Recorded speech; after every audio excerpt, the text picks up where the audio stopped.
आज मेरा विषय है सफलता, सांसारिक वस्तुओं पर विजय और आत्मिक जीवन में स्थायी सुख व प्रसन्नता ही सफल जीवन की मुख्य पहचान है। और सांसारिक वस्तुओं से स्पष्ट है कि वो सब चीज़ें जो संसार में हम देखते हैं या पाने के लिए लालायित रहते हैं, अब विचार करना है कि क्या हम इनसे समझौता करके जीवन सफल बना सकते हैं।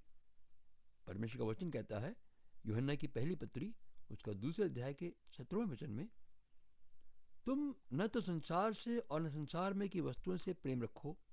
यदि कोई संसार से प्रेम रखता है तो उसमें पिता का प्रेम नहीं है, क्योंकि जो कुछ संसार में है, अर्थात शरीर की अभिलाषा, आंखों की अभिलाषा और जीविका का घमंड, वह पिता की ओर से नहीं परंतु संसार की ओर से है। कहीं आजकल मनोरंजन को महत्व दिया जाता है तो कहीं धन को, कहीं काम वासना तो कहीं मादक वस्तुओं को। समाज में हर स्तर के व्यक्ति से मिलने पर हम देखते हैं कि मनोरंजन क्षणिक आनंद देता है, चाहे कितना ही ऊंचा स्तर का क्यों ना हो, पर मनोरंजन समाप्त हो जाने पर जीवन की उलझनें वहीं की वहीं बनी रहती हैं। जैसे ही हम किसी मनोरंजन के दायरे से बाहर अपने निजी जीवन में पांव रखते हैं तो ऐसा लगता है कि उलझनें घात लगाए बैठी हैं। धनी व्यक्ति तो चिंताओं से यूं घिरा रहता है मानो धन ही उसके लिए हर प्रकार से उलझन बना हुआ है, तथा मादक वस्तुएं शारीरिक हानि ही नहीं अपितु सामाजिक लज्जा का कारण भी बनी रहती है। और काम वासना, वो तो मनुष्य का आचरण ही बिगाड़ देती है और नाम बदनाम हो जाता है। या हम यूं कहें कि इनमें से किसी भी वस्तु के पीछे मनुष्य इसलिए भागता है कि जीवन को सफल बनाए और सच्चा व स्थायी आनंद पा सके। पर सच तो यह है कि वह आनंद भी झूठा व क्षणिक मात्र है। वह क्षणिक पाता है और जब पीछे मुड़कर देखता है तो जीवन एक समस्या बनकर उसे मानो डसने वाला हो। इस आनंद की तुलना की समानता हम उस व्यक्ति के आराम से कर सकते हैं जो थका मांदा आया हो और उसे ठंडा पानी का गिलास पीने के लिए मिल जाए तो वह सुस्ताकर थोड़ी देर बाद फिर प्यासा का प्यासा जीवन की उलझनें सुलझाने में लग जाता है। हम अज्ञानवश इसी को शांति, आनंद और सफल जीवन की संज्ञा दे बैठते हैं। एक व्यक्ति जिसने शहद कभी चखा ना हो तो उसे चीनी सबसे अधिक मिठास वाली वस्तु जान पड़ेगी और वह वास्तविक मिठास से अनजान ही रह जाता है। इसी प्रकार हम इस झूठे आनंद को ही सब कुछ समझकर इसे पाने की होड़ में लगे रहते हैं। सिकंदर महान व नेपोलियन जैसे सम्राटों ने सारी सांसारिक उपलब्धियां प्राप्त कर ली थी, लेकिन अंत समय में उन्होंने स्वयं कहा कि वे जीवन में असफल रहे। आर्किमिडीज व चार्ल्स डार्विन ने भी अपनी असफलता जाहिर की। आज हमारे समाज में ऐसे महानुभावों की कमी नहीं जो धन, वासना, मनोरंजन आदि के स्वाद से ऊपर उठ चुके हैं, लेकिन फिर भी वे सफल जीवन पाने के लिए सिद्धांतों एवं गुरुओं की खोज में लगे हुए हैं। वे स्वयं ही अपनी आत्मिक उन्नति में लगे हुए हैं। उन्होंने संसार की इन सभी धोखा देने वाली वस्तुओं को परख लिया है, लेकिन प्रश्न यह है कि क्यों उनके प्रयास भी सफल नहीं हुए। गौतम बुद्धा ने भी कहा था, मैं नहीं पहुंच पाया, I have not made it. मेरे एक मित्र हैं जो काफी धनी परिवार के हैं। मदिरा व धूम्रपान उनकी आदत में शामिल था और इसका कसूर वो अपनी संगति को देते थे। लेकिन उन्होंने एक दिन मुझसे कहा कि मुझे किसी भी चीज की कमी नहीं, काम वासना की संगति से लेकर धार्मिक लोगों की संगति में रहता हूँ, लेकिन फिर भी मुझे जीवन में खोखलापन महसूस होता है। रोज मैं ऐसा अनुभव कर रहा हूँ कि इन सब में वास्तविकता कुछ भी नहीं है। यहाँ तक कि धार्मिक संगति भी मेरे जीवन के सूनेपन को नहीं सुलझा पाई। अब कहिए, क्या कहेंगे आप इस व्यक्ति के जीवन की असफलता के बारे में। ऐसे कई उदाहरण हमें रोज सुनने में आते हैं कि अमुक धनी व्यक्ति परिवार में रहते हुए भी, संसार के सारे सुख भोगते हुए भी जीवन से निराश होकर आत्महत्या कर बैठा। क्यों? क्या मनोवैज्ञानिक इसका हल निकाल पाए? क्या धार्मिक अगुवे इसका हल निकाल पाए? सच तो यह है कि समस्या दिन प्रतिदिन उग्र रूप धारण कर रही है और इसका हल निकालने वाला समाज का विद्वान पोथे पर पोथे लिख रहा है, लेकिन सब निरर्थक। आखिर है तो उसके पास भी इस संसार का ज्ञान ही। वास्तव में वह अपने ज्ञान व परिश्रम से आत्मिक उन्नति में लगे हुए हैं। योग, साधना, जप, यज्ञ, धर्म के सिद्धांत, पुण्य कर्म आदि कई प्रकार के प्रयोग करने में वे व्यस्त हैं और असफल हैं। आखिर ऐसा क्यों? क्या धर्म भी सांसारिक है?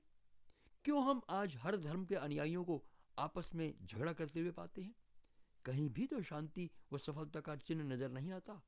क्या मनुष्य को सांसारिक उलझनों से हार मान लेनी पड़ेगी? क्या यही अंत है इस जीवन का, एक असफल जीव? क्या पशु हमसे अच्छे नहीं, जिनको न चिंता है, न समस्या, न आशा है, न निराशा? निराश मत होइए मेरे श्रोता, मेरे प्रिय मित्र। यदि मेरे पास इन सवालों का जवाब न होता तो इस समय आप मुझे सुन न रहे होते। आइए, समस्या तो हमने काफी निकट से देखी, अब इसका हल भी देखें।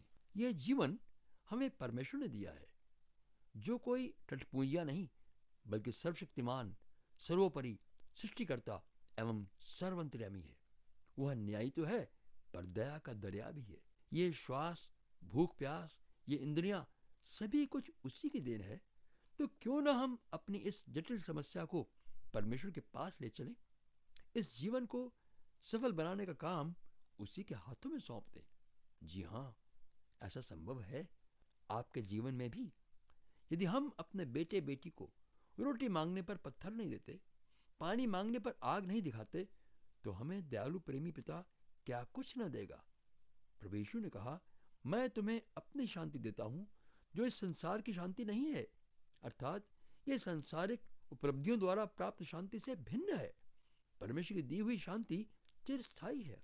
कोई भी समस्या क्यों न हो, वह शांति हमारे साथ रहेगी। कोई भी समस्या उसे भंग नहीं कर सकती। लेकिन हमें यीशु का यह वचन भी स्वीकार करना है कि इस संसार का ज्ञान परमेश्वर के सामने मूर्खता है।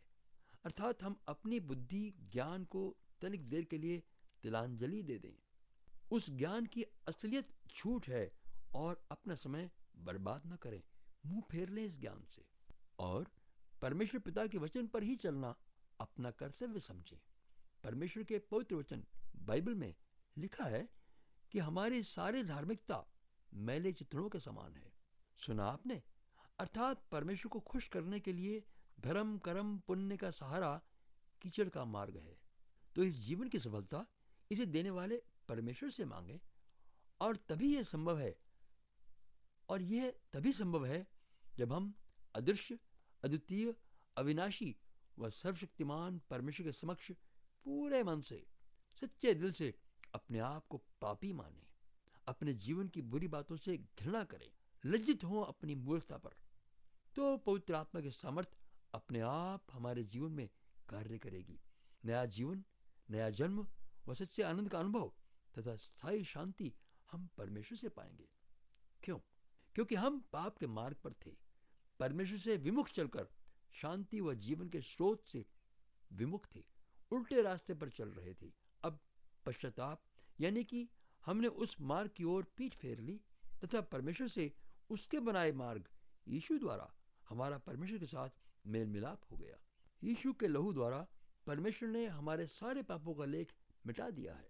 इस प्रकार से इसी जीवन में रहते हुए पाया हुआ नया जन्म हमें परमेश्वर की शांति के मार्ग पर ले जाकर जीवन सफल बनाने में सहायक होगा। सांसारिक ज्ञान व वस्तुओं को तो हम परख चुके, बहुत सुन लिया कि धन, धान्य व ज्ञान तथा परिवार से संपन्न व्यक्ति भी निराशा में डूबे चले गए, जो इस विवेचना के सजीव उदाहरण बने। तो आप क्यों ना अब यीशु मसीह के परम पवित्र व जीवित वचन को अपने जीवन में अपना कर देखें, परखें कि आत्मिक जीवन की सफलता की कुंजी यही है।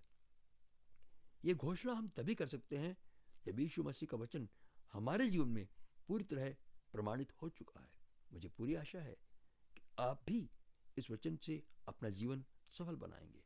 तो आइए मिलकर प्रार्थना करें। हे परमेश्वर, मुझे क्षमा कर, मैं तो बेखुदी में दुनिया के सागर में चलता चला गया। मेरे जीवन को फिर से नया कर दे। मैं पीठ फेरता हूँ क्योंकि मैं बेवकूफ़ी के कामों को अच्छा समझकर उलझा हुआ था। मेरे दिल में आपकी बादशाहत हो, आपकी संगति का आनंद पाऊं। आपकी दया से, अनुग्रह से, फजल से मेरा जीवन भी सफल हो जाए। प्रभु यीशु मेरे मुक्तिदाता के नाम में मांगता हूँ, आमीन।